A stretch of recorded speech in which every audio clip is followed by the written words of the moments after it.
Men don't mind spending money. They just don't see the purpose in spending money on women today.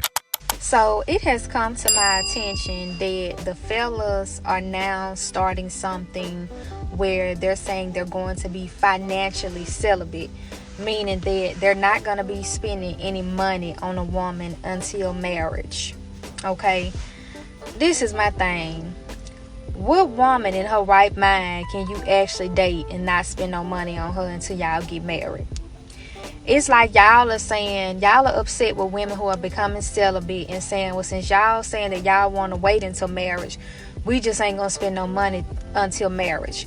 A woman who got common sense and is not gonna deal with no scrubby man, that's not gonna work with. More and more y'all come up with things to make y'all more lonely. Y'all gonna push the male loneliness epidemic even further with that foolishness. The women are making more money now. We're more independent. We're becoming more financially stable than men. And this is not to bash men or put men down. But y'all saying y'all ain't finna spend money on women no more like that. A lot of y'all already ain't spending money on women now because you don't have it to spend. Like, in all honesty, y'all want to be lonely. Y'all want to be in a position where you walking around angry because you can't really get the attention of a woman. And until you do all of the things that a man needs to do, which is provide, protect, and lead, y'all are going to be constantly having the same issues that y'all are having regarding women. That's it, and that's all. I think we have a real misunderstanding of how men look at the dating situation and how women are looking at it, especially when it comes down to financial celibacy versus women saying they're going to be celibate or some men being celibate.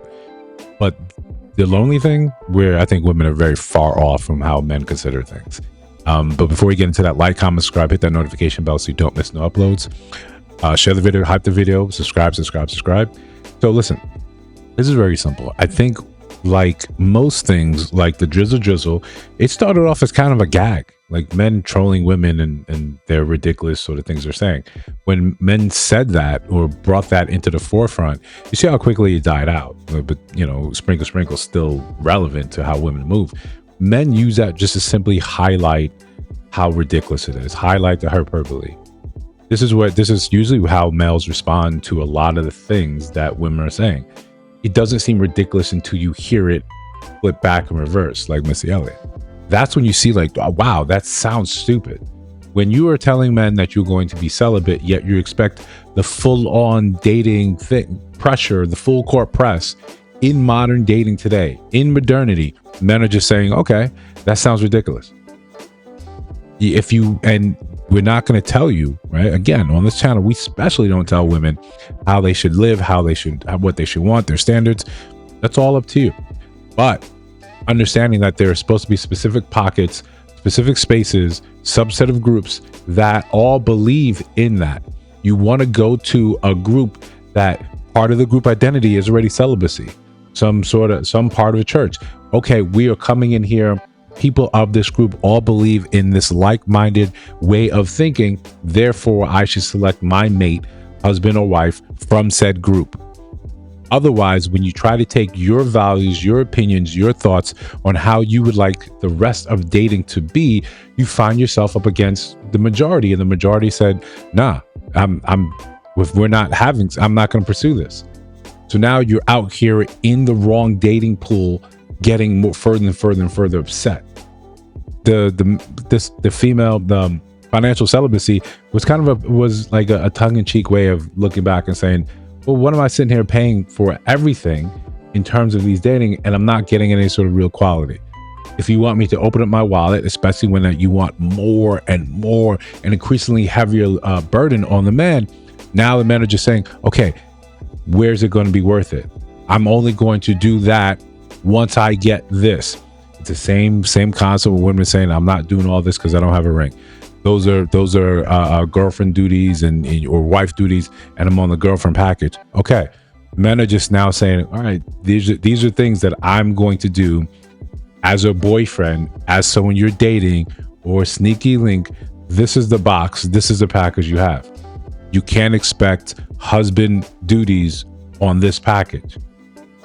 The truth is, in dating, men are still expected to do all the things that husbands are expected to do.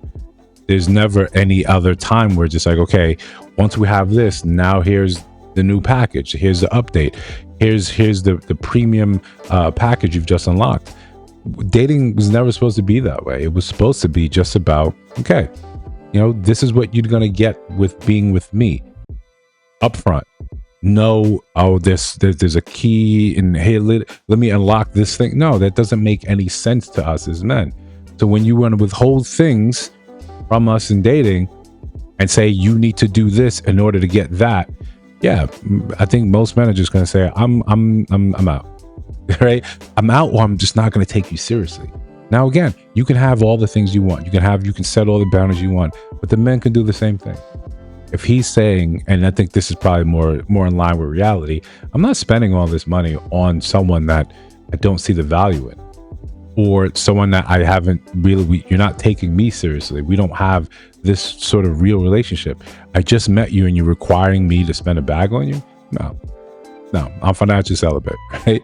I'm financially celibate, at least until this seems to make any sense. But the first date, you're requiring, 3-course meals. You want to be seen in high-end places because you're saying this is what your worth is. This is what you deserve. Well, men are saying, I probably deserve a woman that thinks about my own pockets as well. That's fiscally sound. That's the type of woman. And if you're not that, then I'm gonna keep my wallet closed. Your body, your choice, right? In terms of celibacy, my wallet, my choice. That's fair. It's just, again, when things are highlighted in this fashion, when men say these things, when it's essentially simply a boundary, the same way it's a preference. When men say that, then it's when you get these think pieces and saying, well, you're just going to continue to be more and more lonely. You already believe in a BS premise. You don't really see a lot of men complaining about male loneliness. It's a thing that they've lived with for such a long time. It's not the detrimental loneliness as we sort of picture it.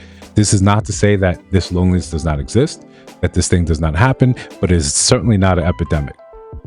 Men have been used to being alone. That doesn't necessarily, mean lonely. This is an important distinction that you don't really see a lot of nuance being brought to in that sort of topic. It's because it takes away a major sort of point. We'll end it with this idea. If women are saying this and they're using this as a talking point, as a point of like leverage, well, men are lonely, so why aren't they approaching? Why aren't they in here dating, looking for wives? Well, it's because the very first premise of your treatise, if men are lonely, then they should be doing this. But if men are lonely, they never got the memo. This really is what it is. But if you disagree, if you got something to add, let me know down in the comments below. If you see other videos on your screens, take a look at those. Let me know your thoughts about those in those videos. And of course, if you're listening to my voice now and you have not subscribed, I think you should. We're trying to build something dope. I'll see you in the next one.